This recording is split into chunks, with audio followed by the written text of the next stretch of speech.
So hi guys, welcome to our channel mathematics zone solution of higher mathematics. तो poster देख के आप लोगों ने जान ही लिया होगा कि ये वीडियो भी पिछली वीडियो की तरह ही सेम है। इसमें भी method of variation of parameter से पर्टिकुलर इंटीग्रल फाइंड करना है और कंप्लीट सॉल्यूशन फाइंड करना है। तो ये क्वेश्चन नंबर 9 है, एक्सरसाइज 13.3 का BS ग्रेवाल का। तो चलो सॉल्व करते हैं। तो उससे पहले बात method of variation of parameter की थोड़ा कर लें कि method of variation of parameter में कंप्लीमेंट्री फंक्शन एक इंपॉर्टेंट रोल प्ले करता है। अगर आप लोगों को कंप्लीमेंट्री फंक्शन के बारे में थोड़ा कम जानते हो या नहीं जानते हो तो डिस्क्रिप्शन बॉक्स में वीडियो की लिंक दी गई है, उस थियोरी पार्ट की जाके आप जरूर देख लो। ठीक है, तो वहाँ से अगर आप समझ में आ जाएगा तो ये सब क्वेश्चन सॉल्व करना आपके लिए बहुत ही आसान है। और वेरिएशन ऑफ पैरामीटर समझना है तो उसकी भी थियोरी सेक्शन की लिंक वीडियो में दी गई है, जो डिस्क्रिप्शन बॉक्स में दी गई है, जाके आप भी जरूर देख लो। तो चलो सॉल्व करते हैं। As we know that complementary function के लिए हम लोग का ये वाला साइड इंपॉर्टेंट, डेरिवेटिव वाला साइड हम लोग क्या होता है, इंपॉर्टेंट होता है कम्प्लीमेंट्री फंक्शन के लिए। तो अकॉर्डिंग टू दी फॉर्मूला हम उसको बैठाएंगे, उसका निकालेंगे, ऑपरेटर डी के फॉर्म में करेंगे, ऑक्सिलरी इक्वेशन निकालेंगे और उसको सॉल्व करेंगे। तो यहाँ पर जैसे ये ऑपरेटर डी के फॉर्म में लिख लिया, क्या कर लिया, ऑपरेटर डी के फॉर्म में, ऑपरेटर डी के फॉर्म में लिख लिया। यहाँ पर इसकी ऑक्सिलरी इक्वेशन जाएगी m square minus 2m equal to 0, ये तो हो जाएगी ना। फिर m into m minus 2 equal to 0। Basically complementary function में करना क्या है हम लोगों को, करना है या आप लोगों को करना है, क्या करना है, सबसे पहले ऑपरेटर डी के फॉर्म में आप बना लो। ऑपरेटर डी के बनाने के बाद फिर ऑक्सिलरी इक्वेशन बनाओ। ऑक्सिलरी इक्वेशन कैसे बनाते हैं, D equal to m substitute करते हैं। ठीक है, एम स्क्वायर जो भी तो आपका इक्वेशन आए उसको क्या करो, फैक्टराइज कर लो और इक्वल टू 0 की तरह फैक्टराइज कर लो, इक्वेट कर लो। और m की वैल्यू जो आ जाएगी वो क्या हमारे रूट्स हो जाएंगे। अब रूट्स के अनुसार कम्प्लीमेंट्री फंक्शन हम डिस्कस करेंगे। तो उसमें फॉर्मूला दिया गया है थियोरी सेक्शन में, जाके आप जरूर देख लो, क्या समझ में आ जाएगा क्या मैं बोलना चाह रहा हूँ और क्या होता है ये कम्प्लीमेंट्री फंक्शन। ठीक है, तो चलो देखते हैं। यहाँ पर ये ऑपरेटर डी का फॉर्म में आ गया, ये आ गया ऑक्सिलरी इक्वेशन में, ये हो गया इसका factor m into m minus 2, m1 की वैल्यू होगी 0, m2 की वैल्यू होगी 2। तो C F equal to C1 e to the power m1x होता है plus C2 e to the power m2x। Root है रियल और डिस्टिंक्ट, रूट यहाँ क्या क्या है, 0 है और क्या है, 2 है। तो रूट रियल है और डिस्टिंक्ट है, इसलिए क्या आ जाएगा formula C F equal to C1 plus C2x, क्योंकि ई टू दी पावर जैस क्या होता है, 1 होता है। यहाँ तक बातें आप लोग क्लियर होंगी, कोई डाउट नहीं होगा। चलो चलते हैं पर्टिकुलर इंटीग्रल पर, जो method of variation of parameters का। हर वीडियो की भांति इस वीडियो में मैं बोलना चाहता हूँ कि पीआई का जो है फॉर्मूला आप ज़रूर याद कर लो या कहीं लिख लो, क्योंकि ये बहुत इंपॉर्टेंट फॉर्मूला है।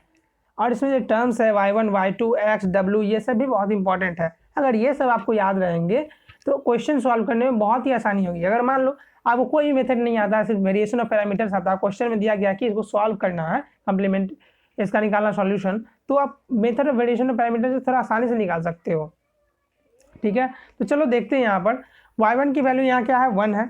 इसको y1 और y2 की वैल्यू हम कहाँ से लेते हैं, यहाँ से लेते हैं। ठीक है, CF से लेते हैं y1 और y2 की वैल्यू। क्या करते हैं हम लोग, CF से लेते हैं हम लोग y1 और y2 की वैल्यू। तो CF में C1 इंटू 1 है, ठीक है, और C2 into e to the power 2x है।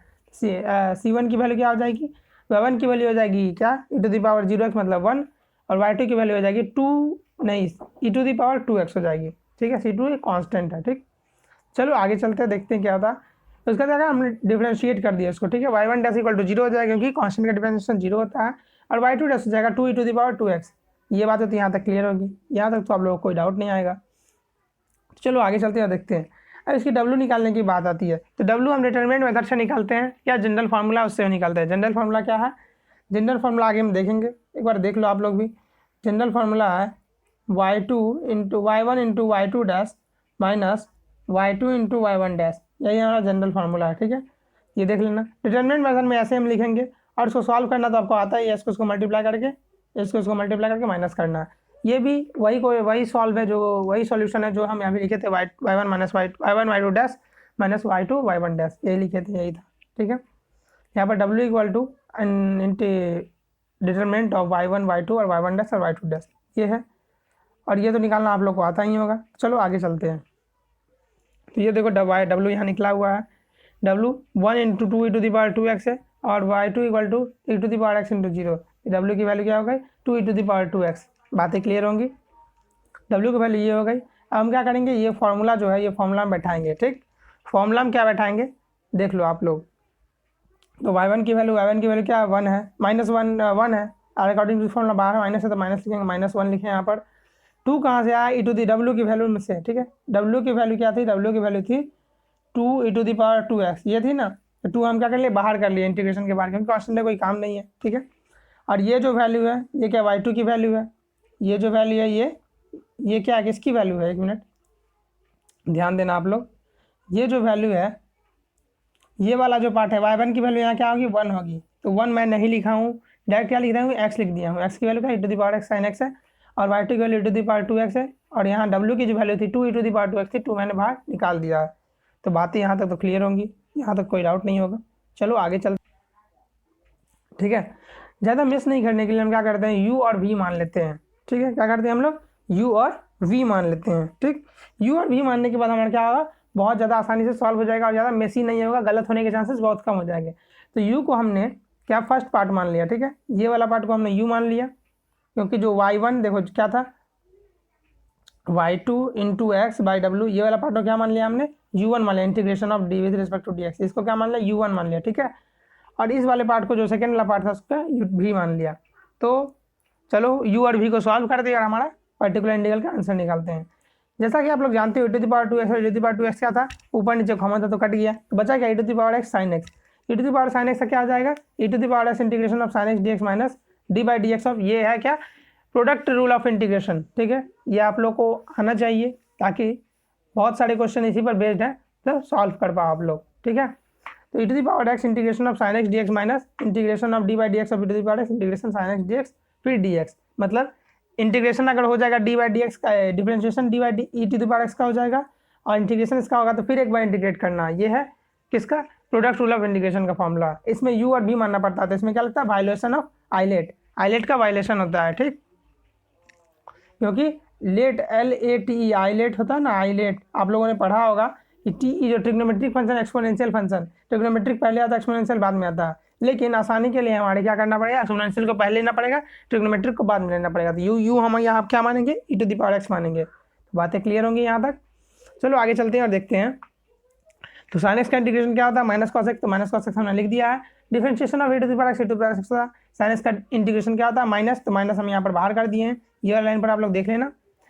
फिर देखो क्या करते हैं हम लोग, माइनस को बाहर करते हैं और integration of e⁻x cos x को फिर क्या, वायलेशन ऑफ आइलेट से प्रोडक्ट रूल ऑफ इंटीग्रेशन के द्वारा तोड़ेंगे। तो चलो सॉल्व करते हैं। तो u equal to minus e⁻x cos x हो जाती है, तो कॉन्स्टेंट वाला ये क्या आ गया, सॉल्व करके हैं, तो एक तरफ कॉन्स्टेंट के टाइप में हो गया, इसको अब छेड़छाड़ नहीं करना है। अब यहाँ देखो plus plus u into v था, ठीक है, e⁻x इंटू cos x का इंटीग्रेशन था, तो क्या u को बाहर कर दिए, v को भीतर रखे, फिर u का डिफरेंशिएशन किए, v को भीतर रखे, डिफरेंशिएट किए, ठीक है, इंटीग्रेट किए, सॉरी, इंटीग्रेट करने के बाद हमारे पास क्या आ जाएगा, e⁻x sin x, फिर यही टर्म आ जाएगा। और ये टर्म सिमिलरली है किसके तरह, ये टर्म सिमिलर है किसके तरह, इस टर्म की तरह, ये टर्म की तरह। अगर हम ये दोनों टर्म काट दें तो ये टर्म की तरह सिमिलर है ना, वो टर्म आप लोग ध्यान देना, ये टर्म जो है, ये वाला जो टर्म है, ये क्या u के तरह सिमिलर है, जिसको हम लोग u माने थे वही सिमिलर है, ये क्या हो जाएगा, u हो जाएगा फ्रॉम 1 से, ठीक है। और 1 किसको माने थे हम लोग, 1 एक बार याद कर लेना आप लोग 1 एक बार याद कर लेना, यहाँ लिख लेना, 1 इसको माने थे, ठीक है, इक्वेशन नंबर 1। चलो देखते हैं और आगे क्या कर सकते हैं, e⁻x cos x हो गया, इसका प्लस वाला ब्रैकेट खोल दिया तो क्या क्या, e⁻x sin x हो गया, क्योंकि cos x का इंटीग्रेशन क्या होता है, sin x होता है, ठीक। डिफरेंशिएशन ऑफ e⁻x से होगा, इंटीग्रेशन ऑफ cos x क्या हो जाता है, sin x होता है, उसमें माइनस प्लस नहीं आता, सिंपल, ठीक है।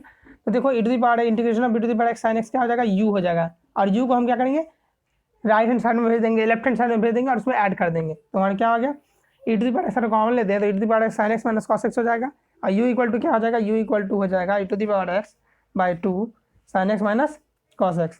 ये बातें तो क्लियर होंगी, ठीक है, थोड़ा राइटिंग थोड़ा खराब है, थोड़ा समझ लेना आप लोग, ठीक है। चलो अब v की पार्ट है, v की पार्ट निकालते हैं, ठीक है। v क्या था हमारे पास, एक बार v आप लोग देख लो, ठीक है, ध्यान से v देख लो आप लोग।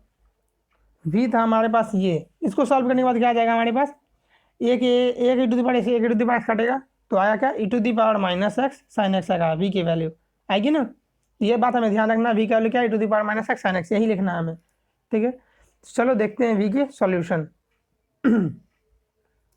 v है e⁻−x sin x dx है, ठीक है, ये भी product rule of difference integration से ही टूटेगा, इसमें भी वायलेशन ऑफ आइलेट लगेगा, एक्सपोनेंशियल फंक्शन को पहले बाहर निकालना u मानना है और ट्रिग्नोमेट्रिक फंक्शन को v मानना है।